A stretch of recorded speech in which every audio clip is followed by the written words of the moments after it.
surah paling utama surah Al-Fatihah. Nah, surah Al-Fatihah ini 7 jumlahnya berdasarkan ayat tadi, berdasarkan tafsirnya dalam hadis Nabi Sallallahu Alaihi Wasallam, dan sepakat juga para ulama.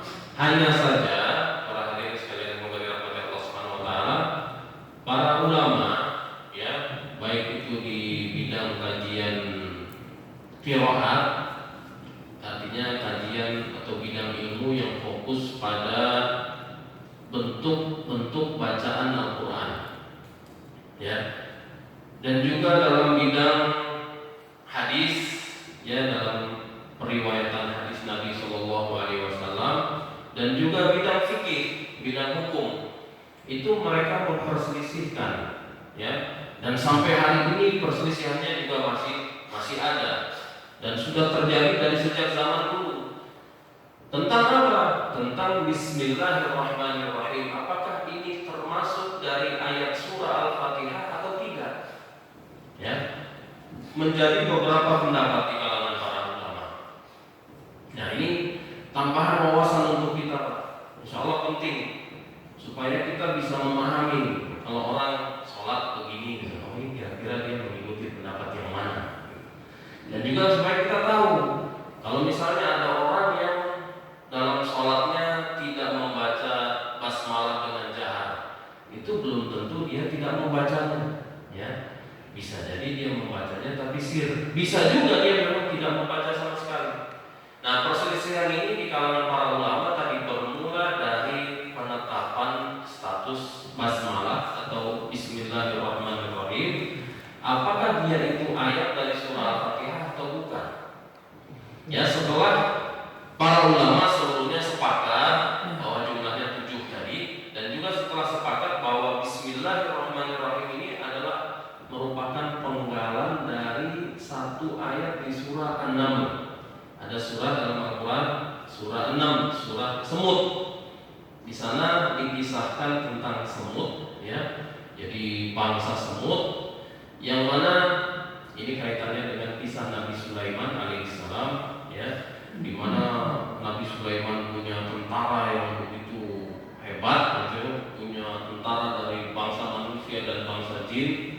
Nah, maka saat mereka lewat, semut ini atau pimpinannya gitulah ya, itu menyuruh semut-semut yang lain untuk berlindung supaya tidak terinjak oleh Nabi Sulaiman dan tentaranya. Nah, di surah An-Naml ini juga ada kisah di mana Nabi Sulaiman alaihissalam menyurati Ratu Saba atau Ratu Yaman.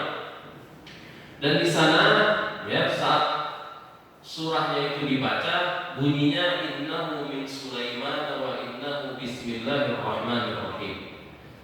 Ya, surah ini dari Sulaiman dan surah ini dimulai dengan bismillahirrahmanirrahim. Nah, ini berarti ada ungkapan bismillahirrahmanirrahim dalam Al-Quran yang merupakan penggalan dari ayat.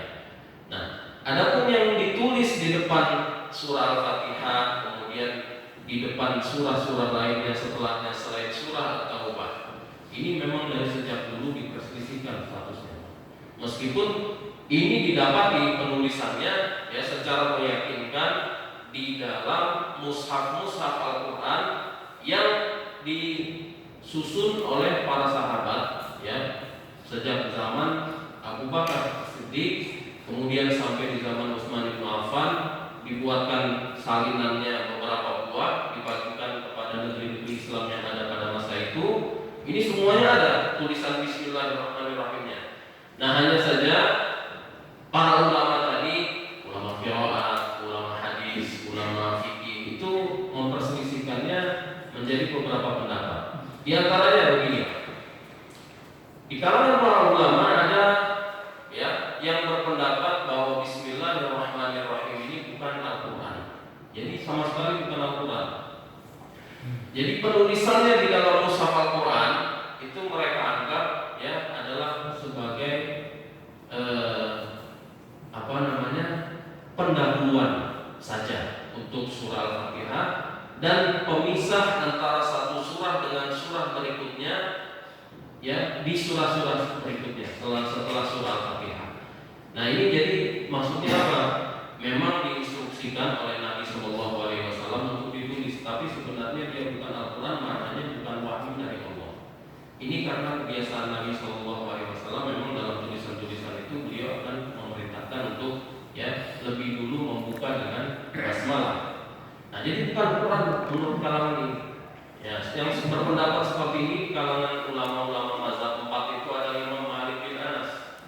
Nah, sebagai konsekuensinya dalam mazhab beliau itu, jadi kalau di dalam sholat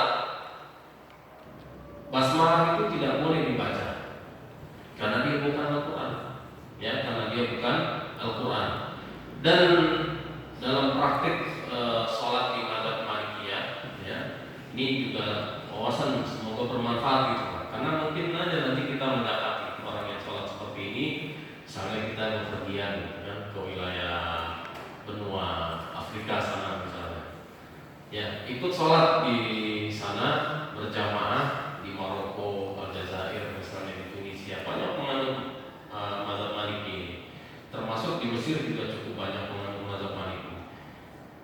Imam sholat di sana, kalau yang mempraktikkan mazhab Maliki ini, setelah takbiratul ihram itu tidak membaca apa-apa, tidak baca doa iftitah, tidak membaca ta'awudz, tidak juga membaca basmalah. Jadi langsung membaca hamdalah setelah takbiratul ihram. Kan kalau di kita imam sholat itu kan selesai takbiratul ihram kan diam dulu sejenak, berarti dia baca iftitah. Dan ini sunnah memang sah dari Nabi Shallallahu Alaihi Wasallam. Tapi mereka berpegang pada sejumlah riwayat tertentu itu tidak menganggapnya sunnah. Jadi setelah takbiratul ihram langsung baca hamdalah. Jadi Allahu Akbar, Alhamdulillahirabbil alamin, enggak baca apa-apa sama sekali sebelum itu. Dan surah Al-Fatihahnya dimulai dari Alhamdulillahirabbil alamin. Nah, ini juga dalam penulisan di mushaf Al-Quran ada yang begini. Jadi kalau kebanyakan Al-Quran yang beredar di negeri kita untuk saat ini itu rata-rata setelah Bismillahirrahmanirrahim ada nomor ayat, nomor 1. Kita paham. Nah, tapi dulu sempat juga di negeri kita ini di sekitar tahun 80-an saya pernah punya mushaf terbitannya Dewan Dakwah Indonesia, Dewan Dakwah Islamiyah Indonesia yang kantor pusatnya di Keramat Raya sana. Itu mengacu pada salah satu riwayat dari dalam bacaan Al-Quran, yaitu Bismillahirrahmanirrahimnya bukan ayat pertama, Alhamdulillahnya ayat pertama. Nah, kalau di negeri-negeri yang seperti tadi saya sebutkan Pak, yang mayoritas penduduknya bermazhab Maliki, juga misalnya di Mesir sana yang memang mazhab-mazhab fikihnya tumbuh secara merata kurang lebih. Nah, itu mushaf-mushaf seperti ini ada yang memang Alhamdulillahirabbil alamin itulah ayat pertama. Nah, kan mungkin juga ini tambahan wawasan juga, kita mungkin jalan-jalan kemana gitu, terus pulang mau beli oleh-oleh, beli apa beli Quran aja mungkin buat tetangga, buat jemaah masjid supaya bermanfaat gitu kan, bermanfaat buat orang yang kita kasih hadiah, bermanfaat juga buat kita, karena kalau selama dimanfaatkan itu mushafnya kita dapat pahala. Nah, tapi kita beli ternyata begitu sampai di rumah dibagikan, tetangga kaget, ini Alhamdulillahnya ayat pertama gitu kan, ini jangan-jangan mushaf asli kan gitu. Bingung kan, masyarakat kita kan suka begitu, suka kebingungan untuk hal yang memang tidak dipahami. Nah, ini memang ada yang seperti ini. Nah, karena tadi dasarnya itu Nah, kemudian pandangan di kalangan yang ini, surah Al-Fatihah kan 7 ayat. Kalau kita mulai dari Bismillahirrahmanirrahim, itu berarti ayat-ayatnya adalah apa? Bismillahirrahmanirrahim ayat pertama, Alhamdulillahirabbil alamin ayat kedua, Ar-Rahmanirrahim ayat ketiga, Maliki yaumiddin ayat keempat, Iyyaka na'budu wa iyyaka nasta'in ayat kelima, Ihdinas siratal mustaqim ayat ke-6. Kemudian ayat ke-7-nya panjang, Siratal ladzina an'amta 'alaihim ghairil maghdubi 'alaihim waladdallin. Ini jadi satu ayat ke-7. Nah, kalau yang di Bismillahirrahmanirrahimnya tidak dimasukkan dan tidak dijadikan sebagai ayat pertama, berarti ayat pertamanya adalah Alhamdulillahirabbil alamin. Ayat keduanya Ar-Rahmanir-Rahim. Ayat ketiganya Maliki Yaumiddin. Ayat keempat Iyyaka na'budu wa iyyaka nasta'in. Ayat kelima Ihdinas siratal mustaqim. Ayat keenam Siratal ladzina an'amta 'alaihim, sampai situ. Nah, ayat ketujuhnya mulai dari ghairil maghdubi 'alaihim waladdallin. Nah, itu Pak. Ya. Nah, kemudian ada kalangan lain yang juga mengatakan bahwa yang ada kalangan lain yang mengatakan bahwa Bismillahirrahmanirrahim itu Quran. Wahyu dari Allah, dan ini datang di sejumlah hadis Nabi Shallallahu Alaihi Wasallam bahwa Allah mewahyukannya kepada Rasul Shallallahu Alaihi Wasallam bacaan Bismillahirrahmanirrahim ini. Tapi kemudian kalangan ini terbagi lagi menjadi dua, antara yang mengatakan bahwa dia Quran tapi dia merupakan bagian dari surah Al-Fatihah, dan satu lagi yang mengatakan bahwa dia Quran tapi tetap bukan ayat pertama dari surah Al-Fatihah. Dia hanya diturunkan sebagai tadi pembukaan dan sebagai pemisah antara surah dengan surah yang berikutnya. Ya. Nah, yang mengatakan bahwa dia Quran dan bagian dari surah Al-Fatihah ini diantaranya adalah Imam Syafi'i rahimahullah, ya, dan juga Imam Ahmad bin Hanbal, murid beliau ini, Imam Hambali, ini dari salah satu pendapatnya. Nah, jadi konsekuensinya apa? Konsekuensinya Bismillah itu adalah ayat pertama dari surah Al-Fatihah, harus dibaca dalam sholat. Kalau tidak dibaca berarti rukun bacaan Al-Fatihah kita tidak sempurna, maka berarti sholat kita tidak sah. Nah, harus dibaca dan sunnah dijaharkan. Di mazhab Syafi'i itu untuk menjaharkannya sunnah, menjaharkan basmalahnya itu sunnah. Kalau harus baca, harus, karena dia adalah bagian dari surah Al-Fatihah. Tapi kalau baca keras itu sunnah. Dan begitu juga bacaan-bacaan yang lain. Jadi membaca keras dan pelan itu atau sir dan jahar itu dalam sholat itu hukumnya sunnah. Sholat kita tidak menjadi batal apabila misalnya kita di sholat subuh tadi misalnya imam tidak membaca jahar, itu nggak jadi batal. Ya, sholat kita tidak batal. Meskipun ya mungkin kalau di masyarakat kita dipraktikkan begitu, sholat maghrib bisa pelan, nggak kedengeran baca, itu paling makmumnya pada tasbih, paling dikira imamnya lupa.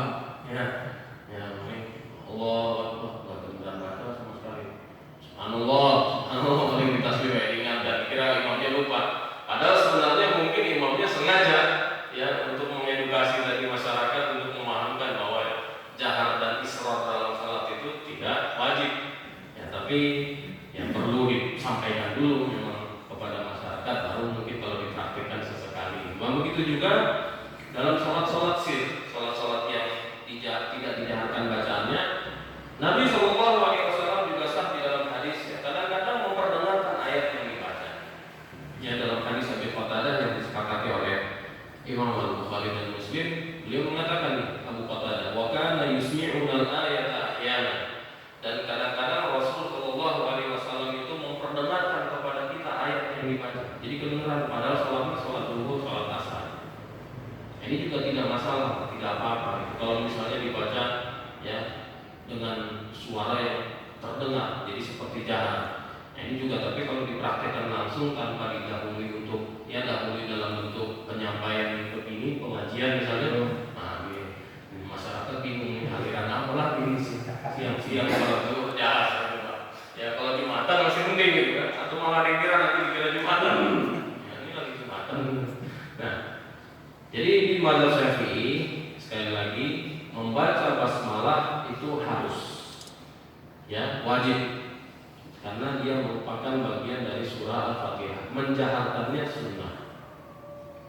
Nah, ini yang suka kadang-kadang ya tidak dipahami oleh sebagian masyarakat. Kalau alhamdulillah saat ini imam membaca basmalah jahar, imam tidak membaca jahar, itu nggak ada masalah sama sekali, terutama di masyarakat kita yang ada di perkotaan, di pinggir kota. Tapi kalau mungkin di kampung masih. Nah, kalau dulu saya mengalami masa-masa tahun 80-an itu misalnya, di daerah Jakarta yang wilayah sekitar Matraman gitu, agak di dalam sedikit, itu kalau mau sholat ya seperti kita juga masih sampai saat ini kalau nggak punya imam di masjid ya, mau sholat nggak ada yang imam biasanya juga ya dorong-dorongan. Silakan Pak. Nah dulu kan kampus Libya itu ya, lembaga ilmu pengetahuan Islam dan Arab itu yang merupakan cabang dari Universitas Muhammad bin Saud dari Saudi sana, itu kan dulu berlokasi di Jalan Salemba Raya. Nah, banyak mahasiswanya yang kos di belakang-belakang itu, termasuk di daerah sekitar Matraman sana. Nah dulu saya suka main ke daerah situ. Nah kalau ada masjid kampung gitu ya, itu saat mau sholat nggak ada yang mau jadi imam, dorong-dorongan. Akhirnya begitu yang maju kelihatannya ya memang pas lah untuk jadi imam, kan zaman dulu orang pakai baju koko itu pakai ustadz ya kan, nah, pakai peci putih itu Pak, pakai peci putih itu haji itu Pak zaman dulu. Kalau zaman sekarang biasa ya orang pakai peci putih, belum naik haji juga nggak masalah. Kalau pakai peci hitam dari zaman dulu ya tukang sayur juga biasa pakai. Nah, di pasar kan. Di sini ada rokok ya, Pak. Rokok seribin. Pernah lihat. Nah, iya jadi ada yang maju akhirnya, Pak. Ya, majulah. Karena dilihat jamaah nggak ada yang berani maju. Dan alhamdulillah bacaannya bagus. Mahasiswa bacaannya bagus. Mungkin ustadz juga sudah mahasiswa tingkat akhir atau mungkin sudah lulus atau gimana, bacaannya bagus, masyarakat senang, artinya bacaannya enak disimak, bagus. Cuma sayang ya nggak kedengeran baca bismillah. Nah setelah itu banyak yang risau juga tuh masyarakat nih, sholat gitu ya, lu pada mundur tuh di belakang pulang sholat ya, dulu suka begitu kan. Nah subuh dulu saya di Romangun kalau mengimami sholat subuh gak kunut, itu banyak yang kemudian setelah selesai sholat baru berdiri lagi sholat lagi di belakang pulang. Kalau sekarang alhamdulillah permasalahan ikhtilaf yang seperti ini tidak terlalu tajam di masyarakat. Nah juga makanya kita perlu terus mengedukasi supaya tidak terus-menerus dipertajam.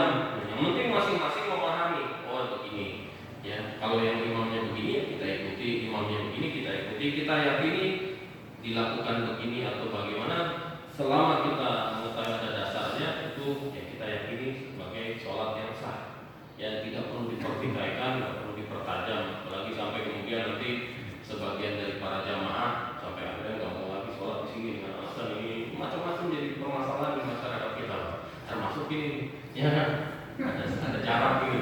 Sebagian orang ada yang sampai sekarang nggak mau sholat di dekat rumahnya dengan alasan sampai tidak rapat lah ini lah segala macam, suruh lagi pakai masker ya, suruh apa macam-macam lah pokoknya. Ini penerapan protokol 5M ini kan sering juga dipertikaikan di masyarakat. Nah yang terakhir dari pendapat para ulama tadi adalah yang mengatakan bahwa dia Quran tapi bukan Al-Fatihah ya, Quran tapi bukan Al-Fatihah. Nah yang berpendapat seperti ini di mazhab 4 itu di antara Imam Abu Hanifah dan Imam Ahmad bin Hanbal dalam satu riwayat lainnya. Jadi satu riwayat seperti Imam Syafi'i, satu riwayat lain beliau mengatakan bahwa Al-Fatihah itu dimulai dari Alhamdulillah, Bismillah ini Quran tapi bukan surah Al-Fatihah, dan dia dibaca dalam sholat tapi tidak dijaharkan ya. Dan pendapat beliau ini cukup kuat dari sisi dalil, dan di antara dalil terkuatnya itu adalah hadis yang diriwayatkan oleh Imam Muslim di dalam sahihnya, hadis qudsi ya, di mana Nabi SAW meriwayatkan dari Allah Subhanahu wa taala bahwa Allah berfirman, "Qasamtu sholata baini wa baina 'abdi nisfain." Aku membagi sholat itu menjadi dua, antara diriku dengan hambaku. Wali 'abdi masal, dan untuk hambaku apa yang dia minta dalam bacaan. Maksudnya sholat itu bacaan surah Al-Fatihah. Baiklah qala alhamdulillahirabbil alamin. Apabila hambaku membaca alhamdulillahirabbil alamin, di hadis itu begitu Pak. Di seluruh riwayatnya, di seluruh redaksinya bacaannya dimulai dari alhamdulillahirabbil alamin. Dan kalau dilihat dari sisi yang tadi itu 7 ayat itu pembagiannya memang ini kelihatan lebih dekat. Jadi kalau dibagi 7 ya, dari alhamdulillah kan tadi Pak penggalannya itu nanti ayat ke-7-nya di siratal ladzina an'amta 'alaihim, ayat ke-6, ayat ke-7-nya mulai dari ghairil maghdubi 'alaihim waladdallin. Nah, kalau kita dari sisi ini lebih kelihatan lebih dekat. Kenapa? Karena pembagiannya gini. 3 ayat pertama itu pujian untuk Allah Subhanahu wa taala. Ya. 3 ayat terakhir mulai dari ihdinas siratal mustaqim itu adalah permintaan hamba pada Allah Subhanahu wa taala. 1 ayat yang di tengah ya, yaitu apa? Iyyaka na'budu wa iyyaka nasta'in, ini adalah pengikraran. Ikrar kita di hadapan Allah bahwa kita hanya menyembah Allah Subhanahu wa taala dan hanya meminta pertolongan darinya. Nah, makanya dalam hadis tadi ya, Allah Subhanahu wa taala berkata, apabila hamba-Ku mengatakan alhamdulillahirabbil alamin, Allah menjawab hamidani 'abdi wa li 'abdi ma sa'al. Hamba-Ku memujiku dan baginya apa yang dia minta. Apabila dia mengatakan ar-rahmanir rahim, Allah menjawab lagi asna 'alayya 'abdi, hamba-Ku menyanjungku, walahu atau wali 'abdi ma sa'al, dan baginya apa yang dia minta. Kemudian Malik yaumiddin majjadani 'abdi, hamba-Ku ya mengagungkanku, memujiku. Nah, hampir sama makna-maknanya, intinya seluruhnya ini adalah pujian untuk Allah Subhanahu wa taala. Nah, baru kemudian apabila dia mengatakan iyyaka na'budu wa iyyaka nasta'in, Allah menjawab hadza baini wa baina 'abdi. Ini ayat bagi dua antara aku dengan hamba. Nah, baru setelahnya mulai dari ihdinas siratal mustaqim ayat ke 5, 6, 7 ini semuanya permintaan hamba. Nah, Allah menjawab wali 'abdi masa, bagi hamba-Ku apa yang dia minta. Jadi 3 ayat pertama pujian, 3 ayat terakhir permohonan, tengah-tengahnya ayat ke ya 4 itu adalah ya ikrar dari hamba di hadapan Rabb-Nya Jalla wa Ala. Nah, hadirin sekalian semoga dirahmati Allah Subhanahu wa taala, ini dari sisi dalil cukup kuat ya. Bahkan mungkin ya sangat kuat hadis yang tadi itu, hadis yang sah disepakati oleh para ulama keabsahannya. Nah, tapi ya poin yang paling penting kita pahami tadi, perselisihan ini sudah ada dan sejak dulu dan sampai sekarang masih terus berlangsung. Penting mungkin bagi kita untuk mengikuti mana pendapat yang kita yakini kebenarannya ya, tanpa harus mempertajam perselisihan yang ada di kalangan para ulama tadi. Jadi jangan sampai kita benar meyakini oh kalau bacanya dari basmalah itu enggak sunnah, nanti sholatnya jadi kurang atau gimana gitu, atau sebaliknya ya, yang tidak mendengar imam menjaharkan basmalah dikira tidak membaca bismillah, sampai tadi seperti di masyarakat yang dulu itu ya risau, cemas hingga mengulangi sholat. Nah, itu jangan seperti ini. Nah, kemudian yang mengikuti pendapat-pendapat tadi ikuti dengan benar, ikuti mana arahnya. Yang memang meyakini misalnya bismillah dari mulai alhamdulillah tidak masalah. Ada pendahulunya dari para ahli ilmu, dari para ulama yang mengikuti ini juga tidak masalah. Nah, juga dulu di zaman para ulama ya, di abad pertengahan ya kira-kira itu, banyak dari para ulama yang memang sering mengajak kepada apa? Kepada penguatan jalinan ukhuwah di antara umat Islam, termasuk dalam mempraktekkan masalah-masalah ikhtilaf atau masalah-masalah ijtihad yang seperti ini tadi. Untuk apa? Intinya mengedukasi masyarakat ya, tanpa mempertajam ikhtilaf dengan cara begini. Orang yang biasa menjaharkan basmalah, kalau memang dia sholat di lingkungan yang masyarakatnya tidak menjaharkannya, tidak perlu menjaharkan. Jadi meninggalkan yang diyakininya sebagai sunnah misalnya ya, demi apa? Demi kerukunan, demi kuatnya atau harmonisnya jalinan ukhuwah di antara sesama umat Islam. Ini bagus seperti ini. Di setiap kesempatan, di setiap waktu kita berusaha untuk apa? Menjalin tali ukhuwah di antara umat Islam. Dan masalah-masalah yang memang diperselisihkan ya apa? Masing-masing mengikuti pandangan yang memang ya ada ada sumbernya di kalangan para ulama. Nah, di sini makanya kita dituntut untuk belajar itu supaya tahu pendapat mana yang kita ikuti, bagaimana mengikutinya dengan benar, ya, tanpa harus mempertajam perselisihan dengan sesama saudara kita kaum mukminin. Mungkin ini materi yang bisa disampaikan pada pagi hari ini. Kita sudah masuk waktu syuruk ya, sebentar lagi kita akan masuk waktu isyraq untuk waktu sholat duha. Dan masih ada kesempatan, tapi kalau ada yang ingin bertanya mungkin silakan. Bertanya boleh? Boleh. Silakan. Mengenai sholat, kita menjumpai seseorang di masjid sendirian, terus kita datang untuk mengikuti sholat berjamaah. Kita menjadi makmum itu nepuk duluan apa kita takbir baru nepuk? Jadi kita masuk gitu ya? Iya. Atau mungkin telat? Telat ya. Ada yang telat. Jadi ada seseorang lagi sholat, kita datang. Nah, kita ngikutin berjamaah itu nepuk duluan apa kita takbir baru nepuk gitu? Ya, jadi kalau kita ingin bermakmum kepada orang yang sedang sholat, ya seperti yang banyak kita dapati memang di masjid ini seperti itu. Datang ke masjid, sholat berjamaahnya sudah selesai.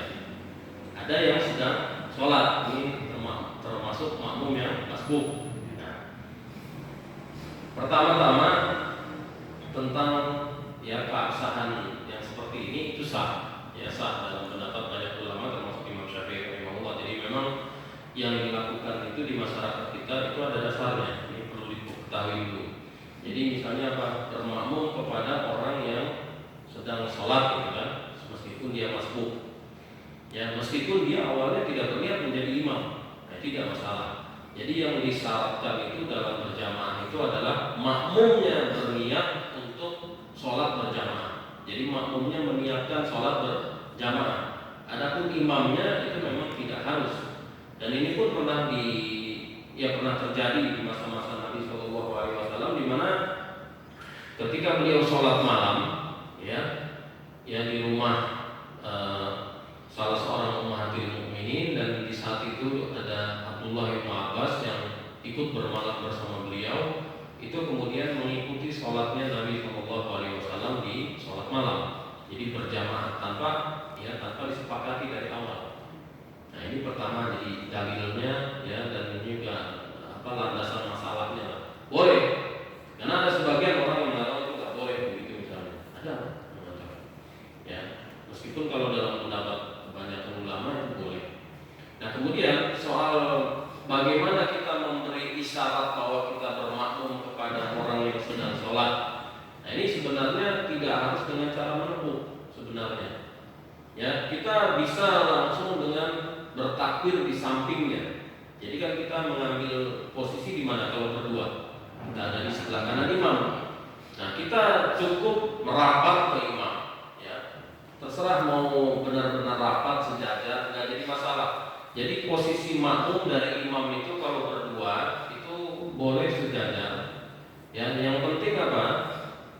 Tumit kita itu tidak lebih depan daripada ujung jari kaki imam. Ya, jadi yang diperhitungkan itu adalah tumit kaki kita.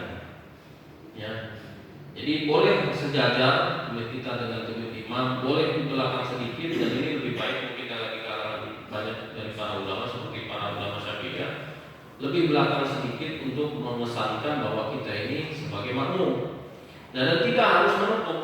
Ya, kalau kita sekedar bertakbir saja kemudian mengikuti sholatnya itu sudah tepat. Nah, tapi memang menepuk pun juga tidak salah untuk memberi isyarat kepada orang yang di sebelah kita bahwa beliau itu kita jadikan imam, supaya nanti ya beliau ini tahu diikuti oleh kita, dan juga mungkin mengeraskan sedikit takbirnya, ya, paling tidak takbirnya kalau misalnya membaca keras, baca juga dikeraskan, ya, meskipun kadang-kadang ada yang suka jadi agak risih itu kita ikutin, dia baca nggak mau dikeraskan juga, ya. Nah, tapi intinya kita memberi isyarat, berinformasi nanti perpindahan gerakannya itu kita ketahui ya dengan suara takbir yang dengeran lah.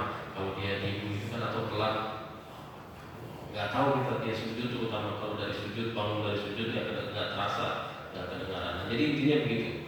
Kita bisa aja langsung berdiri di samping imam takbir, dan semoga yang memang memahami persoalan ini itu tanpa ditepuk pun langsung paham. Nah, ini orang mau bermakmum kepada saya, karena langsung berdiri di samping saya gitu kan. Karena masih banyak pasti di masjid, kenapa dia pilih di sini ya gitu. Dia tahu orang mau bermakmum kepada saya. Nah, maka setelah itu ya disunahkan bagi dia untuk mengeraskan bacaan, mengeraskan juga takbir-takbirnya supaya makmumnya mengetahui perpindahan gerakannya. Nah, kalau misalnya tidak ditepuk juga tidak apa-apa, mau ditepuk juga diberitahu tidak apa-apa. Nah, kalau kita datang lebih dari seorang, berdua, bertiga, itu bisa langsung berdiri di belakangnya. Nah, itu tadi. Kalau tanpa ditepuk mungkin dia tidak memahami, ya apa ditepuk. Tapi sebelum kita mulai, berarti sebelum kita mulai tepuk aja dulu, pegang aja pundaknya, ya pegang. Tapi jangan dilus-lus lah, lus-lus nanti dia kaget. Ya ada juga orang yang kagetan pak, pegang dari belakang, refleks nanti ditangkis kok. Ada kejadian begitu tuh orang. Mau sholat dan malah jadi berantem pak. Itu sholat sunnah atau sholat atau Enggak, itu juga nggak apa-apa. Ya, ini juga baik, pertanyaannya bagus. Dia sholatnya sunnah. bagus. Ya, bagus. Karena pas ini pada ininya. Banyak kebutuhan kita untuk hal ini. Nah, kita dapat kita datang ke masjid, kita dapati jamaahnya sudah selesai. Dan kita lihat ada orang yang sedang sholat, maka kita jadikan sebagai imam. Tapi ternyata dia itu sholatnya sholat sunnah, sholat selesai, ya, sholat bahagia misalnya kan kita jadikan imam. Ini juga tidak apa-apa, sah. Ini dalam pendapat banyak dari para ulama, termasuk Imam Syafi'i. Dalam mazhab Imam Syafi'i ini paling luas masalah mengimami sholat ini. Jadi boleh imam dengan makmum itu niatnya berbeda. Imamnya sholat sunnah, makmumnya sholat wajib, nggak masalah.